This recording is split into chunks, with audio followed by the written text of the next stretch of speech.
Bonjour Monsieur Jean Laforie. Bonjour messieurs, plutôt. Vous avez été prisonnier, vous avez été déporté, vous avez été surtout résistant durant la Seconde Guerre mondiale. Voilà, oui. Vous allez nous raconter un peu votre parcours exceptionnel. Fêter le 80e anniversaire de la libération de la France cette année. Ouais. Pour quelqu'un qui a 100 ans, bientôt 101, qu'est-ce que cela fait? Ça vous fait quoi? D'avoir 100 ans. Entre autres, mais de fêter les 80 ans de la libération de la France que vous avez. Si, parce que, vous savez, quand on a été libéré, on est passé devant une commission sanitaire américaine, c'est les Américains qui nous ont libérés, et je pesais 36 kilos. Si on m'avait dit à ce moment-là que je vivrais aussi vieux, j'aurais dit, s'en fout. Et puis voilà, j'y suis. Donc, évidemment, c'est pour moi quelque chose de phénoménal de pouvoir fêter tous ces anniversaires-là. Vous allez être invité au cours des prochains mois? Pas automatiquement, non. Vous savez, je suis un peu méconnu, moi, à part dans Nangis, dans la Seine-et-Marne. Oui, très connu en Seine-et-Marne, mais en dehors. Cela fait 41 ans que vous sillonnez la France pour raconter votre histoire et transmettre vos valeurs aux jeunes générations. Est-ce que vous considérez ce devoir de mémoire indispensable? Je le crois parce que je vois comment je suis reçu un peu partout. Et je suis surtout étonné parce que je vois des gens qui ont 15 ans de moins que moi, 20 ans. Et quand je leur raconte l'histoire de la résistance, particulièrement comme ça se passait à Aix, on m'a dit, ben on savait pas ça, des gens du pays qui me disent ça. Donc ça me fait drôle et en même temps, je sens que c'est utile parce que quand ils disent on savait pas ça, ça veut dire qu'ils l'apprennent et puis que ça s'en serviront peut-être. Justement, vous affirmez que vous êtes un semeur de graines. Qu'est-ce que cela signifie? Comment? Un semeur de graines. Vous avez dit. Oui, bon, on sème la petite graine avec l'espoir qu'elle va germer dans les esprits des jeunes à qui on le dit, et puis qu'un jour, peut-être pas aujourd'hui, mais peut-être qu'un jour, ils se rappelleront ce qu'on leur a dit, et ça peut leur servir à avoir une position ferme en fonction des événements qui auront devant eux. Combien de conférences vous avez animées dans les écoles? Beaucoup, oui. Récemment, vous étiez à Poussignac, dans le Lot? Non, j'ai été aussi à Poussignac. Oui. C'est bizarre d'ailleurs, un jeune maire qui m'a fait venir parce qu'il avait mis sur la mairie l'appel du général de Gaulle, la plaque avec l'appel du général de Gaulle. Et puis il avait trouvé sur Internet, certainement parce que j'ai un blog, il avait trouvé que j'avais moi-même réécrit ce texte de Gaulle pour le faire connaître, parce que quand il a été lancé à Londres, personne l'a entendu pratiquement. Il y avait très peu de TSF à l'époque, c'est comme ça qu'on appelait les appareils, et puis lancé sur une radio de Londres, qui était branchée sur Londres. Ceux qui avaient la TSF, ils écoutaient les informations françaises, pas automatiquement. Donc j'avais réussi, moi, à l'avoir par un camarade de chantier, qui lui avait un camarade qui était à Marseille, qui travaillait à Marseille, c'était des Lorrains, et qui avait à Marseille cet appel du général de Gaulle a été publié par un journal. Pas longtemps parce que les gendarmes sont arrivés et on saisit tous les journaux, bien sûr, pour les faire disparaître. Mais les abonnés avaient eu ces journaux. Donc ce jeune homme-là qui était à Marseille, il avait envoyé à son camarade qui travaillait avec moi sur un chantier à la gare de Souillac, et c'est comme ça que je l'ai eu. Et quand on m'a donné ça, j'ai dit, il faut qu'on le fasse connaître. Donc avec deux autres camarades, deux anciens camarades d'école, on s'est réunis, et on a recopié ça sur des feuilles de cahier, et on l'a distribué. Ça a été le premier manifestation de résistance, alors que je faisais partie d'aucun groupe. C'est parti simplement parce que j'ai pensé que un général qui prenait une telle position par rapport à Pétain, c'était quand même quelque chose qu'il fallait faire savoir. Ouais. Vous avez attendu d'être à la retraite pour vous livrer, pour raconter Oui. un peu votre parcours et votre histoire. Pour quelle raison? Pour quelle raison? Parce que quand on est arrivé, comme vous voulez parler, ça nous aurait fait du bien de pouvoir en parler tout de suite. Nous aurait un petit peu dégagé, mais personne ne nous croyait. On nous laissait parler pendant une demi-heure, et puis on disait, oh, tout ce que vous racontez, ça, c'est pas possible, c'est pas humain, c'est pas... Donc, voilà comment c'est... Tellement bien qu'un jour, on fait avec un camarade qui avait été arrêté avec moi, ne s'était jamais quitté, qui avait été déporté avec moi. On dit, on va faire une exposition avec des photos que les Américains ont prises. On ne pourra pas dire que c'est pas vrai. Parce qu'ils ont pris beaucoup de photos, les Américains. Et donc, on fait cette exposition à Souillac, on monte un petit peu là. On n'a pas vu une personne sortie, les gens de la famille.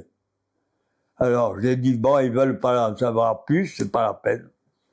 Même ma mère, un jour, me dit, bon, écoute, tu vas me raconter un petit peu ce que tu as fait, et je vais remplir ce cahier. Au bout de la 3e page, elle m'a dit, c'est pas possible. Quand on leur disait ce qui se passait dans les camps de concentration, ils voulaient pas le croire, et puis en plus, ils me rétorquaient, oui, mais nous, on a subi 5 ans d'occupation. Pour eux, c'était pire que les camps de concentration, quoi. Donc voilà pourquoi je me suis tué pendant si longtemps. Justement, racontez-nous un peu ces années d'emprisonnement et surtout de déportation à Dachau, dans le camp de concentration. Quels souvenirs vous regardez de ces années d'emprisonnement et de détention? Ah ben, beaucoup de choses, parce que j'ai rien oublié de toute cette période. J'oublie beaucoup de choses, mais cette période, elle est ancrée là-dedans et j'oublie. Donc je suis, au début, vous savez, la première chose qui m'a fait mal, c'est quand on a vu les Allemands sur le journal, parce qu'on n'avait pas la TCEP à l'époque, pas la télé, on voit les Allemands à côté de l'Arc de Triomphe à Paris. Alors que quelques mois plus tôt, quand il y a eu la mobilisation générale en 1939, il y avait tous les hommes du village qui étaient autour de ces affiches pour voir la date où ils devaient rejoindre leur corps, et on les entendait dire, on leur a filé la plumée en 1918, au bout de 3 mois, on est de retour. C'est pas eux qui sont retournés, malheureusement, ce sont les Allemands qui sont rentrés à Paris. Alors, quand on avait entendu ça, moi, à mon âge, j'étais un gamin, j'ai dit, oui, c'est vrai, après tout, ils ont gagné la première, la guerre de 14-18, on risque rien. Eh ben, ça n'a pas été tout à fait le cas. Comment vous avez fait pour survivre dans cet enfer, finalement? Vous disiez tout à l'heure que vous pesiez 36 kilos à votre libération. Ben, oui, mais ça, avant, il y avait eu la prison, il y avait... non, je veux commencer par le commencement, si ça vous dérange pas, parce que... Bien sûr. Bon, en 1941, je rentre dans un réseau de résistance. J'avais déjà aidé les camarades à diffuser des tracts ou des journaux clandestins, mais j'étais pas dans un réseau. Et en 41, alors que j'étais en train de distribuer un journal, c'est de la résistance, je crois que c'était Combat, et je dis à celui qui m'avait demandé de l'aider, je lui dis, mais comment ça se fait que je suis pas dans un réseau alors que ça fait plus d'1 an bientôt que je vous aide à distribuer.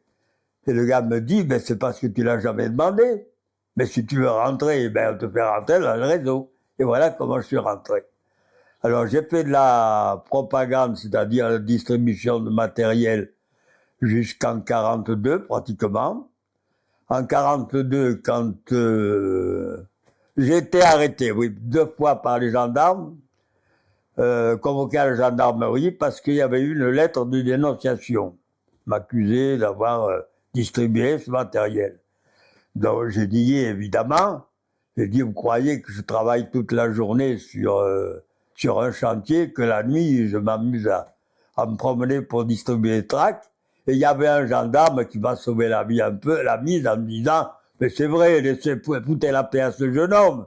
C'est vrai qu'il travaille toute la journée à la gare de Souillac, il va pas s'amuser la nuit, se promener. Et puis 2 fois comme ça, on m'a laissé partir. Et puis un jour, je suis en train de distribuer un journal, je crois qu'il y en avait deux, il y avait le Combat et puis l'Humanité. On était en train de distribuer ça, c'était l'hiver, c'était au mois de janvier 1942. Et on avait placé tout ça sous les pulls verts. C'était l'hiver, donc on avait des gros pulls verts. Et puis on sortait les papiers au fur et à mesure et on les glissait sous les portes, parce que les portes, c'était pas comme maintenant, hein. Il y avait toujours des jours en dessous. Et là, à un moment donné, je suis ébloui par un phare, et c'est un gendarme qui est devant moi, et qui me dit, ben, ce coup-là, tu pourras pas nier, puis si on te prend sur le fait. Et j'ai dit, mais monsieur, vous vous trompez complètement. Je viens de le ramasser, et je cherche une poubelle pour pouvoir le jeter. Mais j'avais un camarade qui était de l'autre côté du boulevard, qui faisait la même chose. Et quand il a vu que j'étais en prise avec les gendarmes, il s'est mis à courir. Et à l'époque, on avait des semelles de bois, et tous les souliers qu'on pouvait trouver, c'était des semelles de bois. Donc ça claquait sur ça. Et les gendarmes ont dit, ah ben ça doit être lui, ils se sont mis à courir, mais ils ne pouvaient pas le rattraper, c'était un sportif. Et voilà comment j'ai été sauvé pratiquement. Et Racontez-nous à Dachau comment ça s'est passé surtout. Votre le moment où vous avez été déporté à Dachau, où ça a été le plus dur, je pense. Je ne pourrais pas dire ça moi, parce que j'étais dans 3 commandos qui étaient des petits commandos qui... Et il y avait surtout une chose à Dachau, c'est que j'avais 2 camarades que j'avais choisis. En arrivant là-bas, on s'est retrouvés ensemble, c'était deux personnes âgées, qui a été après le député des Bouches-du-Rhône, à bord, qui s'appelait Pierre Doise, et puis un autre qui s'appelait Marius Poitevin. Et je me suis senti en sécurité avec ces 2 personnes. On couchait à 3 dans un chalet de 70 cm, parce qu'il y avait plus de monde que le camp pouvait en contenir. Et donc, et ces gens-là, je les ai jamais quittés. J'ai changé de commando 3 fois, mais le soir, je retrouvais toujours mes camarades. Donc, c'était quelque chose de... Justement, c'est la solidarité, qui vous a sauvé, vous le répétez souvent, ça. Comment ça se fait là, c'est traduit? La solidarité, voilà comment ça se faisait. Quand on était à Aix, quand on était en prison, parce que c'est le plus gros contingent qui est arrivé à Dachau, venant de France. On était 1200 à la centrale d'Aix, dans le Lot-et-Garonne. Et ces 1200, on avait fait une révolte, on a eu 12 fusillés, et le gouvernement nous a livrés à la division d'Astreich, celle qui a fait les crimes de Radoncioglam et puis là. Et voilà comment on est parti à Dachau. On avait beaucoup de solidarité dans la centrale d'Aix. C'est-à-dire que les colis, ceux qui recevaient des colis, étaient mis à la collectivité. Et quand on est arrivé à Dachau, il a fallu qu'on continue. Moi, on ne recevait pas de colis là-bas. Mais quand on touchait notre tranche de pain, c'était de plus en plus vite. Vous savez, les pains allemands, c'était des pains qui étaient moulés, un peu de la forme d'une biscotte, mais un peu plus grosse quand même. Eh bien, on cassait un morceau de cette biscotte pour la solidarité. C'était à peine un morceau de sucre, la grandeur, mais quand vous avez 1200 morceaux de pain comme ça, eh bien, vous pouvez faire des miracles. C'est-à-dire que quand on avait un copain qui perdait le moral, qui se laissait aller, on allait le trouver quelques paroles de réconfort, un petit paquet de ce pain de la solidarité, et tout de suite, ça reprenait vie. Voilà, c'était la solidarité. Je reviens au présent. Vous avez coécrit une pièce de théâtre sur votre histoire. Vous écrivez des poèmes. Oui. Vous appartenez à une association. Vous êtes membre d'une association? Non, oui, j'appartiens, parce que je suis président de l'association d'Aix, des anciens d'Aix. Puis j'ai toujours été, de toute façon, dans les associations, que ce soit la FFDIRP, la Fédération nationale des déportés. Et cette pièce de théâtre, vous continuez un peu à la produire ou ça s'est passé une seule fois? Quand on trouve des salles, oui, on continue. Donc il y a toujours cette envie de transmettre. Hein. Ah ben oui, c'est toujours la même raison qui m'a poussé à ça. Ça a été d'ailleurs très compliqué parce que quand j'ai posé ça à une équipe qui s'appelle Errance, du théâtre, Je leur ai dit, voilà, moi j'ai une idée de vaisselle. Je leur ai donné le livre d'Ace, pas le livre que j'avais écrit, mais un livre qui a été écrit par la collectivité. Et je leur ai dit, voilà, je voudrais faire une pièce sur ce livre. Je leur ai donné, j'ai dit, vous étudiez ça, et puis vous me dites ce que vous en pensez. Ça a mis un an à chercher.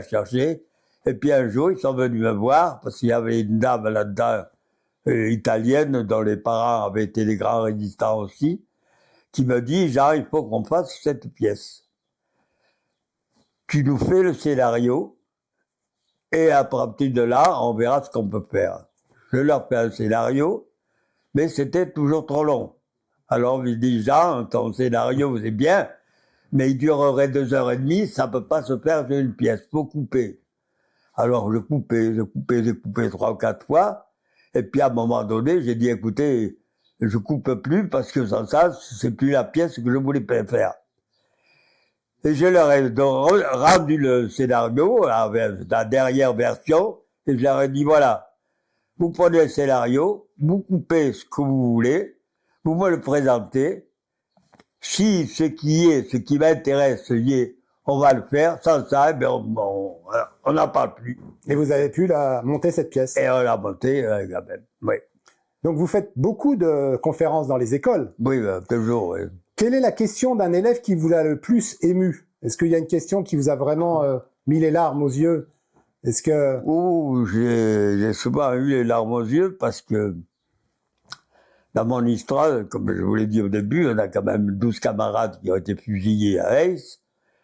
On a perdu 400 camarades dans les camps de concentration. Donc quand on parle de ça, on pense toujours à ces camarades-là. Donc voilà, j'ai eu souvent les larmes aux yeux. Mais les questions qui posent le plus souvent, ça me fait un peu rire d'ailleurs, c'est et s'il y avait les mêmes situations, est-ce que vous feriez la même chose? Quand on me dit ça, évidemment, ça me fait un peu rire parce que si j'avais pas 100 ans, même si j'étais un peu plus jeune, oui, certainement, oui, que je ferais la même chose. Mais me poser la question à mon âge, c'est un peu ridicule, quoi.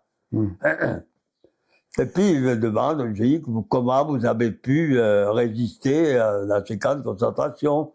Et je leur parle de la solidarité qu'on a eue, c'était le seul truc qui pouvait nous sauver, d'ailleurs.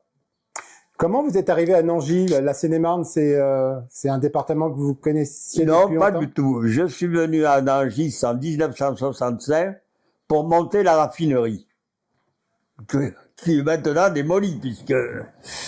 Et donc, je suis venu là, comme ce chantier, je suis resté presque 5 ans, parce qu'après la raffinerie, j'ai monté l'usine d'engrais qu'il y avait à côté. Et un jour, au début, pendant les vacances scolaires, j'avais demandé à ma femme et mes enfants de venir me rejoindre pendant les mois scolaires. Puis mes enfants sont venus, ma femme, et ils se sont tellement plu qu'ils n'ont pas voulu repartir. On habitait Clichy-sous-Bois, ça. Et voilà comment on est resté à... Et puis après, bon, ma femme est repartie sur Paris. Et moi, j'ai commencé à faire un tour du monde avec la Venezuela, l'Argentine, l'Afrique du Sud, tous les pays du Maghreb, enfin, voilà. Pourquoi ce tour du monde? C'était à quelle occasion? Je montais des usines. Toutes sortes d'usines. Des usines, des téléphériques industriels, téléphériques voyageurs comme celui d'Avoriaz, par exemple. Et voilà comment... Qu'est-ce que vous pensez de la situation actuelle en France, la situation politique? Je pense qu'on se retrouve dans les mêmes situations qu'on était en 1933, 1934, de 1933 à 1936. On se trouve pareil, il y avait deux blocs qui s'affrontaient, la droite dure, les croix-de-feu qu'on appelait, ou les royalistes, il y avait 3 ou 4 organisations, et puis les groupes de gauche, les syndicats qui étaient beaucoup plus forts que maintenant, parce qu'avant, les syndicats avaient une certaine force. Maintenant, le Front populaire. Le Front populaire, oui, qui a débouché comme ça. Qu'est-ce Quel message vous souhaitez adresser alors actuellement? Comment vous voyez les choses? Moi, quand je parle aux enfants, je leur dis simplement, voilà, ce que nous, on a fait à notre temps, est-ce que vous feriez la même chose? Alors, si on vous fait ces témoignages-là, c'est pour que vous le sachiez et que ça vous serve peut-être un jour à réagir en fonction des situations données. Vous avez des petits-enfants, des arrière-petits-enfants? Ouh là là, j'ai des petits-enfants, des arrière-petits-enfants, des arrière-arrière-petits-enfants. Ah oui, voilà, j'ai... Et vous leur parlez beaucoup? Vous les voyez souvent? Non, à eux, je parle de très peu. Il y en a un qui joue dans la pièce avec moi. C'est un peu lui, d'ailleurs, qui m'a... je voulais lui parler, on n'arrivait pas tellement à discuter. Et puis, je lui ai dit, je voudrais faire une pièce, est-ce que tu serais d'accord pour venir avec moi, de manière à poser des questions qui seront intéressantes. Et donc, il s'est pris au jeu, et puis voilà comment, et puis après, on a formé une troupe autour, évidemment. Dernière question, quelle image vous souhaitez qu'on garde de vous? Quelle image vous souhaitez qu'on garde de vous? Quel souvenir? Oh, je crois que ça m'intéresse pas. Je pense que j'ai rien fait de miraculeux. J'ai fait ce que j'ai pu bien faire, et puis après c'est tout. Vous êtes un héros quand même. Non, je n'aime pas beaucoup ce terme-là. Les héros, ils sont pleins de cimetières, les héros. Je crois pas beaucoup à ça. Non, mais voilà, j'ai quand même un passé que tout le monde connaît à Poitiers. Là, je viens de Toulon. Eh ben, j'ai été reçu là-bas comme si j'avais été le roi de Prusse. Je m'attendais pas du tout à ça, parce que je vais parler dans les écoles où je vais faire des conférences. J'ai fait une conférence à Meaux, mais pour les grandes personnes, le soir. Pendant 3 heures, j'ai parlé. Et on est venu me couper parce qu'on allait fermer les portes. Vous êtes bavard. Non, pas bazar, mais mon histoire, elle est longue. Bien sûr. Elle commence... J'ai été arrêté en 43, je termine en 1945. Ouais. On a été libéré en 45 seulement. Moi, je suis rentré qu'en juin 45. La France était libérée presque depuis un an, quand on est rentré. Donc tout ça, ça demande. Et puis, il y a des questions qui me sont posées, parce que, les questions que vous avez posées, comment vous avez pu résister, comment... Et voilà, et puis quand je suis allé à Toulon, c'était la première fois que je découvrais Toulon, j'étais dans 2 écoles, 2 grandes écoles, une école religieuse, catholique, et puis une école normale, quoi, laïque. Et le préfet qui était là m'a dit, c'était pas prévu, mais il me dit, je voudrais bien que vous disiez quelques mots à ces jeunes gens là. Eh bien, je leur ai parlé de cette solidarité et de l'engagement, c'est tout. Parce que le problème pour nous, le patriotisme, on l'apprenait tous les jours à l'école. Quand on parlait de la guerre de 14, on a parlé tout de suite de la guerre de 14. On ne parle pas de la Deuxième Guerre, pratiquement. Donc, toutes les écoles allaient au monument aux morts pour le 11 novembre. On partait à l'école comme les autres jours, et avec nos professeurs, enfin pas nos professeurs, nos instituteurs, parce qu'on parlait pas beaucoup de professeurs à l'époque, on allait au monument, on demandait à ceux qui pouvaient d'amener des fleurs qu'on distribuait, et puis chaque gamin posait une fleur sur le pied du monument. Hein. Donc tout ça, ça interpellait, on voyait des gens qui avaient une jambe en moins ou un bras en moins, on voyait des médailles, et on posait des questions. Pourquoi ça? Qu'est-ce que ça veut dire cette médaille? Voilà. Donc le patriotisme était très développé, ce qui maintenant ne l'est pas pratiquement.